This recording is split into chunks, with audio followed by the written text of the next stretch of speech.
Pablo Escobar is still considered the most successful criminal in the history of the world, having amassed a fortune of over $30 billion in just 2 short decades. So how did he do it? Well, you're about to find out.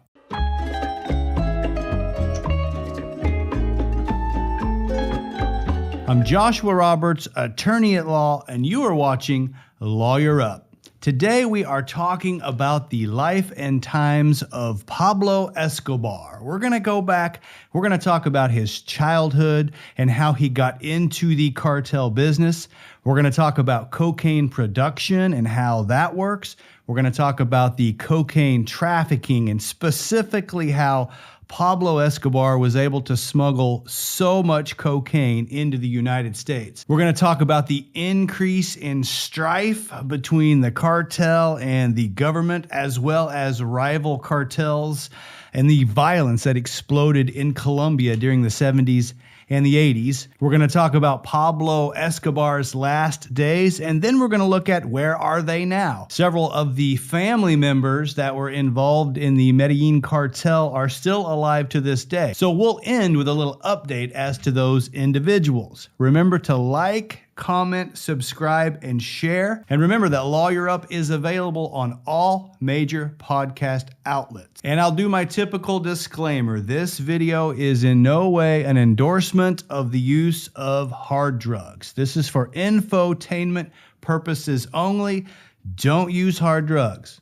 And with that disclaimer, let's talk about Pablo Escobar. So Pablo Escobar was also known as Don Pablo, El Padrino, the Godfather, and El Patron, the boss.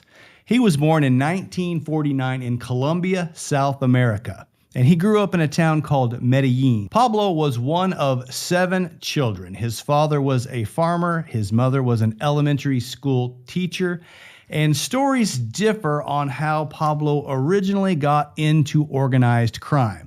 Actually, stories differ on about everything you're going to hear in this video. Everybody's got a book or they did an interview and they have a different perspective about how this whole thing went down. So if you hear something that's different than what you heard in this video, it's not a shocker. What I've tried to do is find where these stories overlap and where we can have some consistency with the accounts, and that's what I'm reporting in this video.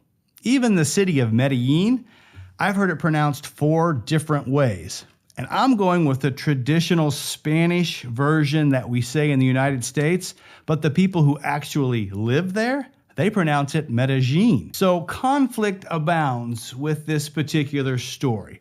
So what we know from the beginning was that Pablo Escobar stole gravestones as a kid. What he would do was he would steal the gravestones, he would sand down the letters and the numbers, and then he would resell them to smugglers. When he got a little older, he started making counterfeit high school diplomas for teenagers in Medellin. Then he started selling contraband cigarettes, making fake lottery tickets, and stealing cars. Meanwhile, and make a mental note of this, over in the United States, the Controlled Substances Act was passed in 1970, which made the selling, smuggling, and trafficking of cocaine a Class A felony, punishable by prison of from 10 years to life. Now, this was going to become a very big deal in Escobar's life in a few short years. So don't forget about the Controlled Substances Act of 1970. But back to Colombia. Now, in the early 1970s, Escobar broke bad for good when he made $100,000, and that's US dollars, for a kidnapping of an executive from Medellin, and he held him for ransom. Now that stunt got the attention of Alvaro Prieto, who is a major contraband smuggler in and around Medellin at that time. And that's where Escobar learned the trade of cocaine production and trafficking. And in 20 short years, he amassed a $30 billion empire. It would be $60 billion in 2021 dollars. And he did it selling cocaine all over the world, but mainly in the United States.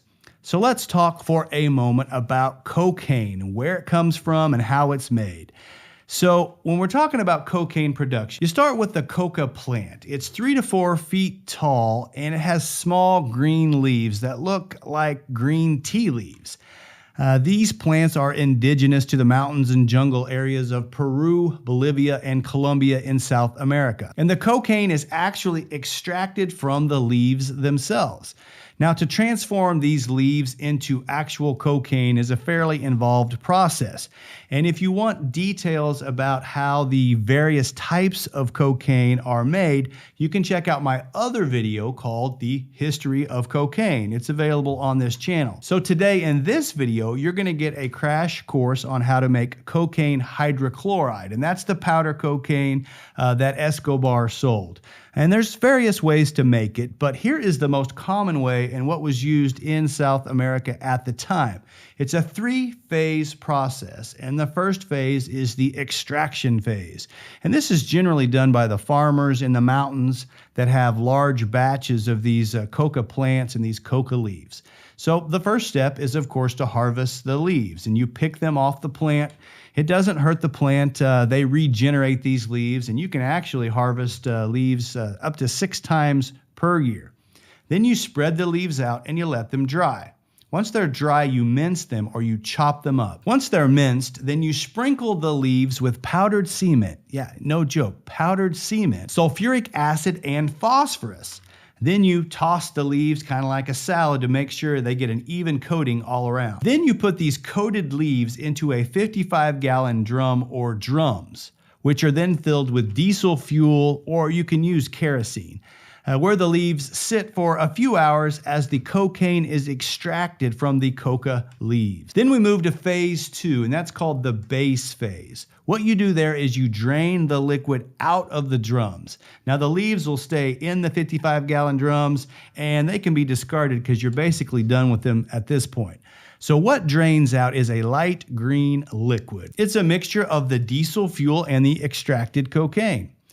Now you add ammonia, which turns this green mixture into a milky white mixture as the diesel fuel bonds with the ammonia and separates from the cocaine. Then you pour that mixture through a filter. Usually they use a cloth, and the diesel and the ammonia they pour through, and what remains on the cloth or the filter, that is the cocaine paste. Now once that paste is dried, that is the cocaine base or freebase cocaine. The farmers in South America call it pasta base. It's a pearly white or an off-color white. And that's as far as the farmers take it. They usually will sell the pasta base or the freebase cocaine to cartels or other intermediaries for further processing. And that further processing is phase 3, the hydrochloride phase. And this is usually done in a cartel cocaine lab. It can be done on a small scale in just an everyday kitchen, but they usually have formal labs where they process mass quantities. So what you do is you take the cocaine base and you put it in an acetone water bath and you bring it to a boil. Then you mix in hydrochloric acid, which causes the crystallization and converts the cocaine base into cocaine hydrochloride. So from there, you drain the liquids and you press the cocaine hydrochloride to squeeze out all of the excess solvents. And then you put that mixture into brick forms that will render a product of about 1 kilogram in weight, and then you let that dry. The resulting product is a fairly pure cocaine hydrochloride, or that bright white powdery cocaine that we're familiar with here in the US. And pure cocaine is expensive, so dealers often step on it or they cut it with some inexpensive additive. They use baking soda or caffeine or ephedrine. They'll use about anything that's white and remotely powdery. And so basically that's how Escobar produced the powder cocaine that he sold as the leader of the Medellin cartel. Now, most of what we know about Pablo Escobar comes directly from his family, whether it be by book or by interview. Now, some of it comes from a couple of his lovers. Most of the specific financial information comes from his brother, Roberto Escobar, who was the bookkeeper for the cartel and who wrote the book, The Accountant's Story, Inside the Violent World of the Medellin Cartel. And from Roberto, we really gain a understanding of the economics of cocaine in the 70s and the 80s, and just how exactly Pablo Escobar was able to make $30 billion in just 2 decades. And his short answer was it was supply and demand. So let's look at that in a little more detail. Let's talk about the supply side, right? So 75% of the world's cocaine comes from Colombia. And in their heyday, 80% of the cocaine that was coming into the United States was controlled, at least in part, by the Medellin cartel. So they had a stranglehold on the supply. And in an unregulated black market, that is a very good thing for your business. Now let's talk about the demand in the United States. Now, cocaine was popular at the turn of the 20th century until about 1914, when it was criminalized due to its high potential for addiction and overdose. Then cocaine was basically dormant for about 60 years in the United States. And that was until the hippies came along. And no, hippies weren't doing cocaine. They were doing their marijuana and their psychedelics.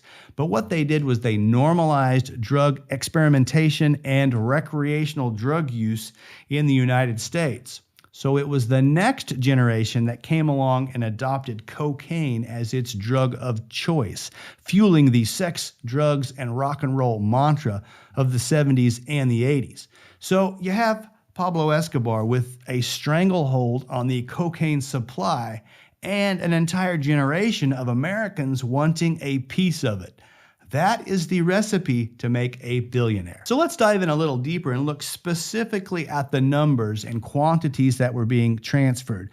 Now, I'm going to use today's values, $2021, and we're going to use round approximate numbers. Cocaine values, they vary drastically around the globe, but these are some average 2021 numbers in the United States. But before we go there, let's go back to Colombia. So the cocaine paste that the farmers sell, that's going for about $1,000 a kilo.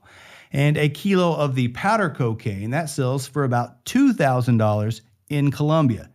But if you smuggle that same kilo of powder cocaine to the United States, it goes from anywhere between $25,000 and $30,000 a kilo. And it's moved up towards $35,000 in New York City. And if you're willing to bust it up and sell it by the gram on the streets, you can make a lot more money. Now, let's hit a couple terms. So kilo is short for kilogram or kilogram, right? And kilo means 1,000. Gram means gram.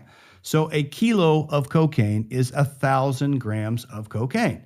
So if cocaine is selling on an average for $100 a gram on the streets in the United States, a divided up kilo would be 1,000 grams of coke at $100 a gram, or $100,000.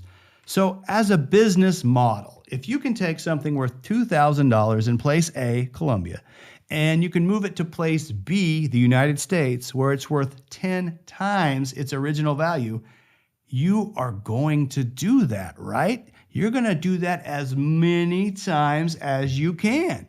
And like I said, if you bust it up, you can turn $2,000 worth of powder cocaine in Colombia into $100,000 in the United States. Like I said, that is the recipe for creating an empire and billionaires. Now, today's values are about twice what they were when Pablo Escobar was moving cocaine. But you can see that with these types of numbers, that's how Escobar was dubbed the king of cocaine, and to this day is still considered the most wealthy and successful criminal of all time. And so we have a lot of money at stake, which is exactly why people kill and are willing to be killed for the cocaine business. So beginning in 1975, Pablo perfected his cocaine production and distribution operation, mainly flying planes out of Colombia and Panama into the United States, where the demand for cocaine was extremely high. In 1976, Escobar married Maria, who he affectionately calls Tata. And then they had 2 children over the next few years, Juan Pablo, who now goes by Sebastian, the boy, and Manuela, the girl. Now, also in 1976, Escobar and his men were stopped bringing 40 pounds of freebase cocaine back from Ecuador into Medellin. Escobar tried to bribe the police officers, but when that didn't work, he then tried to bribe the judges. And when that didn't work, he just had all the witnesses killed.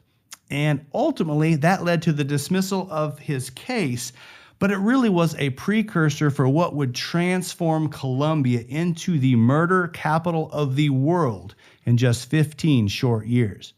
But let's go back to 1977. As the cartel made more money, they bought bigger planes to smuggle in more cocaine, to make more money, and to buy even bigger planes, right? Vicious cycle of wealth. The problem was these planes couldn't really make the entire trip without having to stop and refuel, and that was risky. So in 1978, the cartel partners purchased Norman's Cay. It is an island in the Bahamas, about 200 miles southeast of Florida, and they purchased this as a transshipment point. Now, the island already had an airstrip and plenty of amenities, so Pablo just built a refrigerated warehouse to store the cocaine, and this island served as their staging area for tons and tons and tons of cocaine that was smuggled into the United States between 1978 and 1982. As the empire grew, the Medellin cartel started selling cocaine all over the world, and they transitioned from the coca plants of Colombia to the higher quality coca plants of Bolivia and Peru. So how specifically was Escobar able to smuggle these drugs into the United States? Well, mostly they did it by air. They did some by land and then even some by sea. In the beginning, as I mentioned, he would just fly in smaller planes that were loaded down with cocaine from the Bahamas into Miami. They flew mostly at night, and the more success they had, the bigger the planes became. But once the authorities started catching on to this method, the cartel started doing airdrops out in the ocean and doing boat-to-boat transfers way out at sea to bring the cocaine in by water. They also used some commercial fishing operations where it was normal for them to leave in the morning and be out at sea all day long and then come back in at the end of the day. They were using these commercial fishing operations to smuggle coke into the United States.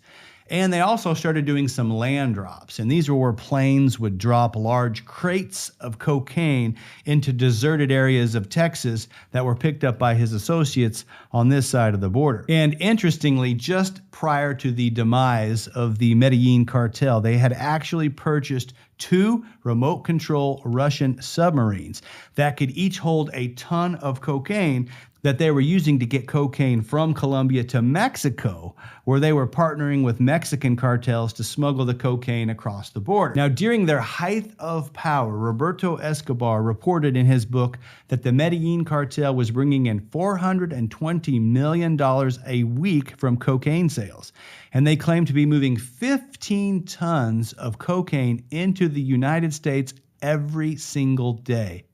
Wow. And it was with these huge profits that Escobar purchased Hacienda Napoles, which is an 8-foot square mile estate between Medellin and Bogota, Colombia, upon which he constructed his paradise. Now, when it was completed, it contained a mansion, of course, a lake, a full zoo with antelopes and exotic birds and giraffes and elephants, even hippos.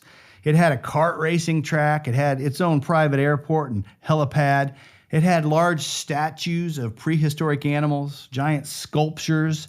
There was a large assortment of old vehicles and luxury vehicles and decommissioned military vehicles. And probably most iconic was an airplane above the entrance to Napoles that was a replica of a Piper PA-18 Super Cab that had crashed and killed a friend of Escobar's in his early days of cocaine distribution. Now, that airplane is still there at the entrance to this day, although they have now painted it black and white to kind of look like a zebra. Now, this plantation was mainly constructed between 1978 and 1982. And speaking of 1982, in 1982, Escobar was actually elected to the Colombia Chamber of Representatives. Now, he was despised by many of his government colleagues for his known cartel dealings. However, it was through this capacity he was able to build a lot of houses and schools, recreational fields, and community centers in areas of poverty that made him a local hero. He often cultivated this Robin Hood-like image by handing out money. In return, many of the citizens, including children, would act as informal lookouts for Pablo, hiding information and letting him know about movements by the government and the police in and around Medellin. And it is speculated by many that this short-term stint in government was a desire by Pablo Escobar to effect legislation that would block the extradition of Colombian citizens to the United States. Because remember, drug dealers in the U.S. faced a prison sentence of 10 years to life. And during Pablo's reign as a drug lord, his biggest fear was the prospect of being extradited to the United States, where he would undoubtedly serve out multiple life sentences. And that fear became so pronounced that in 1985, Escobar paid the militia group M19 $1 million to storm the Supreme Court building and seize its files on Los Extraditables, which was regarding a group of cocaine smugglers that the court was contemplating extraditing to the United States. Now, this raid, which has been dubbed the Palace of Justice Siege, turned into an absolute disaster.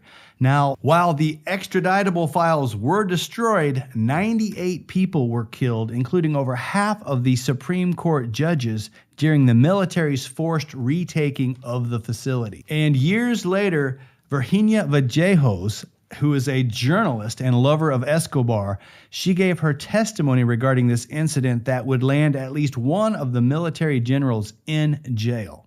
In response to her testimony, she was granted asylum to the United States, where she presently lives in Miami, Florida. But it was at this point that the government had pretty much lost its patience with Escobar. But, the police were outmanned and they were outgunned.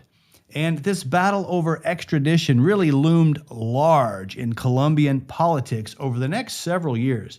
In fact, lots of candidates who favored extradition lost their lives. On November 27th of 1989, Pablo Escobar significantly upped the violence when his cartel bombed Avianca Flight 203.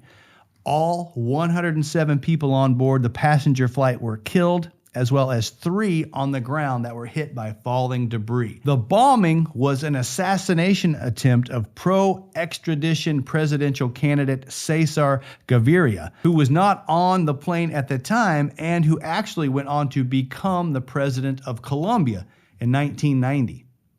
Undeterred, 9 days later, on December 6th of 1989, the cartel bombed the Administrative Department of Security building, referred to as the DAS building, in an assassination attempt on its pro-extradition director. The truck bomb destroyed 14 city blocks in Bogota, killed over 60 people, and injured more than 2,000. Again, this assassination attempt missed its mark, as the director escaped unharmed. However, these 2 incidents are what prompted the Bush administration in the United States to start supporting intelligence activities in Colombia regarding Escobar. So the increase in violence obviously drew the attention of law enforcement, and their incredible grip on the world's cocaine supply caused constant conflict from rival cartels, including the Cali cartel, who was located about 200 miles from Medellin and who had aspirations of taking over the control of the cocaine empire. And so in 1991 and 92, Colombia became the murder capital of the world for both civilian and police deaths, as Escobar was now paying men bounties for the killing of police officers, of which over 600 were killed during this time period. It was during the height of all of this conflict that the Colombian government, wanting to stop all of the violence, actually was able to negotiate Escobar's surrender. And the deal was that in exchange for avoiding extradition to the United States, Escobar would agree to cease all criminal activity and to serve 5 years in a Colombian prison. But not just any prison, one that Pablo himself would have constructed. So Escobar then built and entered La Catedral, a luxury prison with prison guards of his choosing, and he was in there with other members of his cartel. It was basically just a country club. It had a bar, it had a jacuzzi, a giant waterfall, it had an oversized dollhouse for his daughter to play in during visits. And so basically nothing changed for Escobar except for his address. And this continued for about 6 months until authorities got a belly full of the media reports on Escobar's escapades while he was in prison, right? And on June 22nd of 1992, law enforcement moved in on La Catedral to take Escobar to a conventional jail. Well, unfortunately for them, he had been tipped off and he successfully evaded recapture. Now, this started the time period where Escobar would ultimately stay on the run for the next 16 months. Following his escape from La Catedral, the United States Combined Special Forces got involved, and they trained and advised a special task force of Colombian police officers called the Search Block. Their only mission: get Pablo Escobar. In addition, a vigilante group formed called Los Pepes. It was funded by rival drug lords, including the Cali cartel, and wronged associates of Escobar, who took a very bloody campaign into the streets of Medellin. In all, over 300 of Escobar's associates were killed, including his lawyer, which I know is incredibly sad. And much of the cartel's properties were destroyed.